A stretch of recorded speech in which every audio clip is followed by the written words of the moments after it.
and it's the transgenderification of Hollywood. And there's this whole idea, and I've been thinking about this for a while anyway, that most of the actors and actresses that we know and have come to know are actually not who they say they are sexually. That there has been this dysmorphic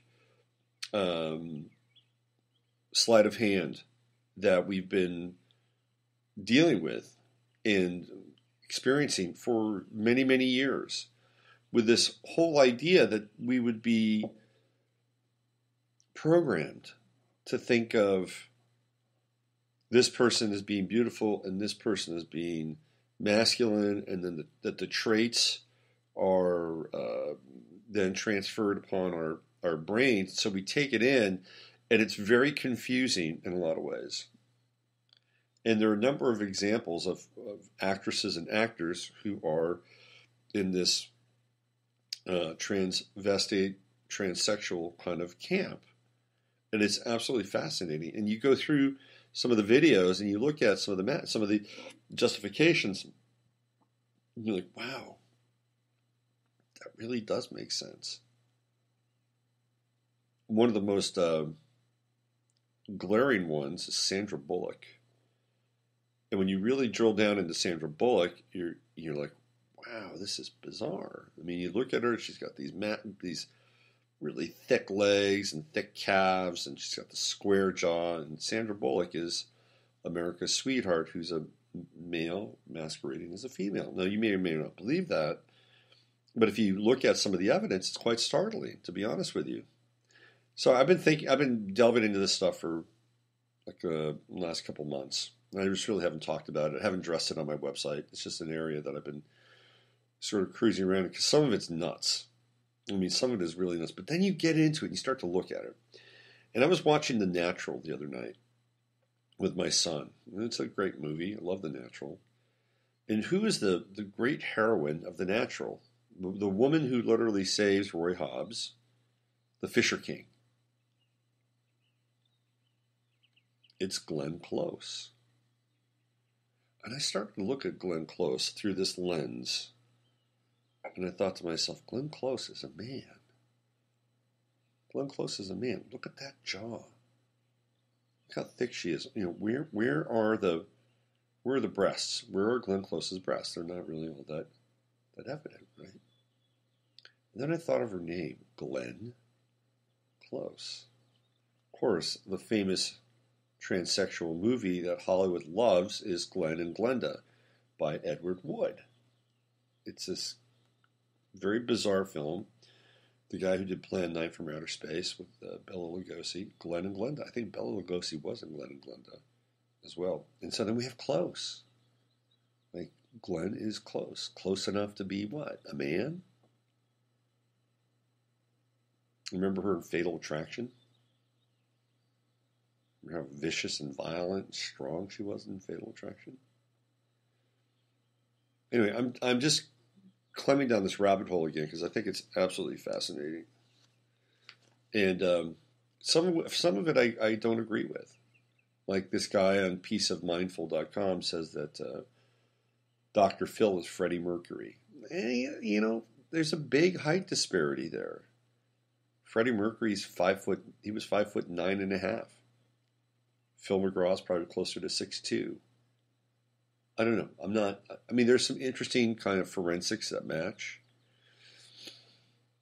One of the more interesting pieces that you can find over there is that Bruce Lee actually had a twin. So there's these two threads, right? There are twins, and the twins are used in various ways.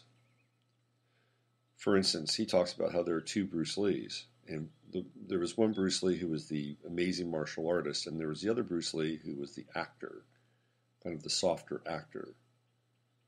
And Bruce Lee became Judge Lance Ito for the O.J. Simpson trial. And what's interesting about this Lance Ito Bruce Lee thing is that in the TV show The Green Hornet, the Green Hornet's sidekick is Kato. And of course, we all know who O.J. Simpson's sidekick was, right? It was Kato Kaelin. And Lance Ito presided over the O.J. Simpson trial, which is, again, one of those things where what really happened there? Did Nicole Simpson actually die? Was she actually murdered? Was Ron Goldman actually murdered? Did O.J. Simpson commit the murders? What was it all about? Or was it a psyop? And did Nicole Brown get moved into some other kind of role? I mean, these are really interesting questions to ask. So the thing about Ito, which is fascinating, is that he was this kind of low profile, I wouldn't say low, he was a high profile, low workload judge. Like after, what was very strange about him is that after when I say after, like there would be the proceedings of the trial, and then Ito would essentially vanish, and nobody could ever find him. And nobody could ever find his offices. It was almost like he was created in some ways for the trial itself.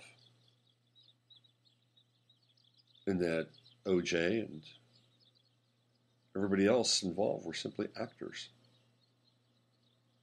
And when we looked at OJ and what happened, there was, of course, it was kicked off what would be this kind of deeper escalation in the racial divide in this country. And just over the course of the last year, because race is being exploited all the time to divide and conquer us, we had a number of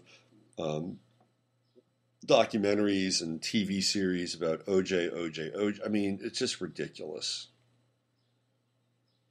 And then there's another version of the zombie effect where they take something that's happened, they resurrect it, and they begin to edit reality around it. And the reason they're able to edit reality is because maybe the event itself didn't really happen the way that we think it happened. And so the editing can occur. And we are subject to it.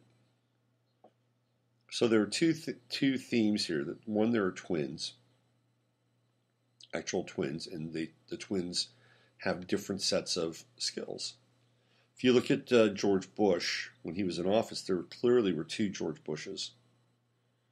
Now, whether they were clones or not, and now these people don't believe in cloning. They think that cloning is a hoax and a fake science. I'm not so sure about that. What they believe in is that they're twins, and that when we saw George Bush, we saw two George Bushes. There was the angry, aggressive George Bush, and then there was the passive, goofy George Bush. Then there's the disappearance. Like they'll disappear somebody, and then they'll show up as somebody else. For instance, I'll give you another one here. That Amy Goodman is actually Janis Joplin. And there are two sets of Janis Joplins, twin 1 and 2. That, let's see, let me give you one here. That Bill O'Reilly is actually Bobby Fuller. I Fought the Law and the Law Won. Let's see who else. Jimi Hendrix is now Cornel West.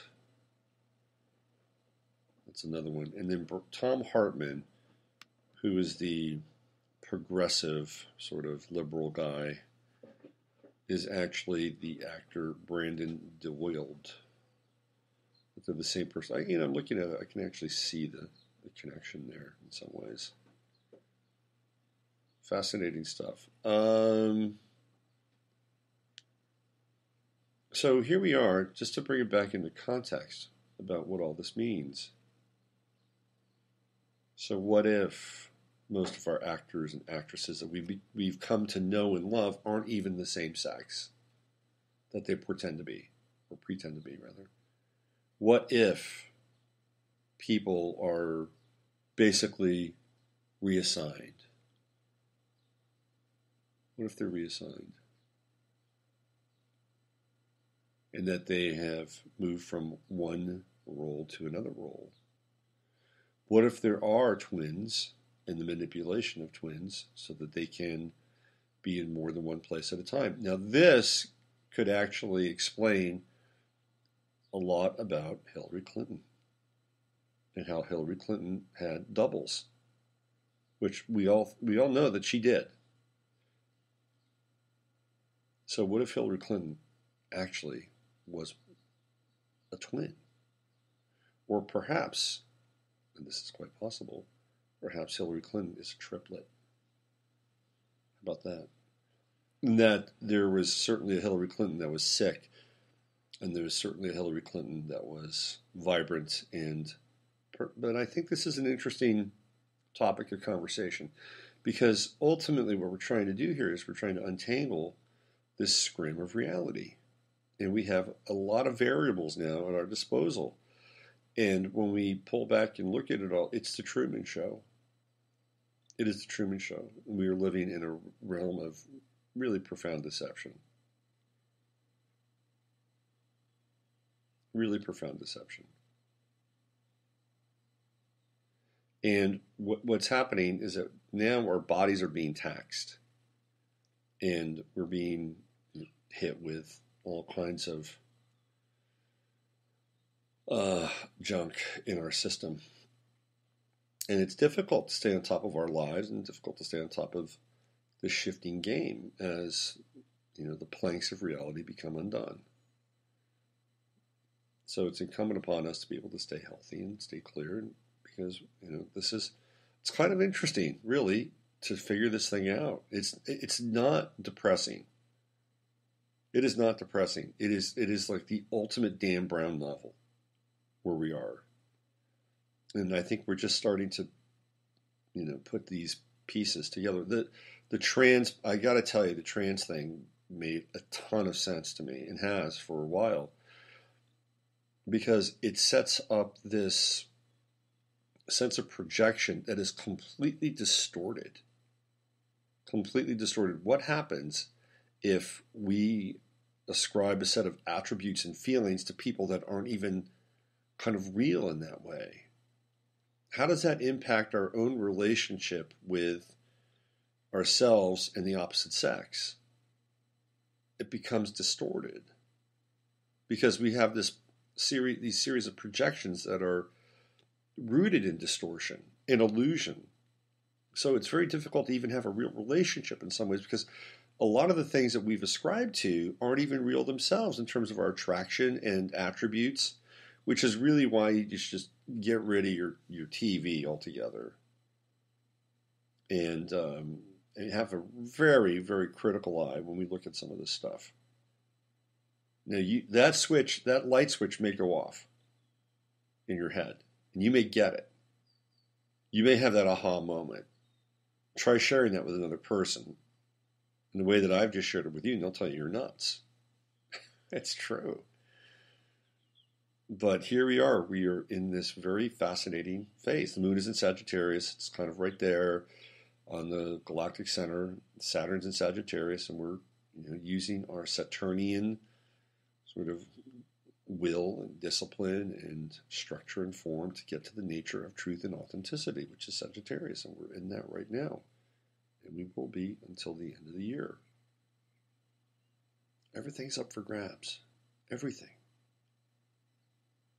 I had Emily Moyer on my show a couple weeks ago, and Emily loves this stuff. She's really good at it. She's into the whole tennis thing. And by the way, in tennis, it's not just the Williams sisters. I mean, in tennis, you've got. I saw some breakdowns last night of Gabriella Sabatini. Oh my God! I mean, how did we miss that? How did we miss that Gabriella Sabatini was not a guy? It was a guy. Extremely great case made for Steffi Graf. Extremely great. Another one of these cases that I had to just mention briefly before I sign off today is Halle Berry. You may say, "Oh, Halle Berry?" No, not Halle Berry. But what's interesting about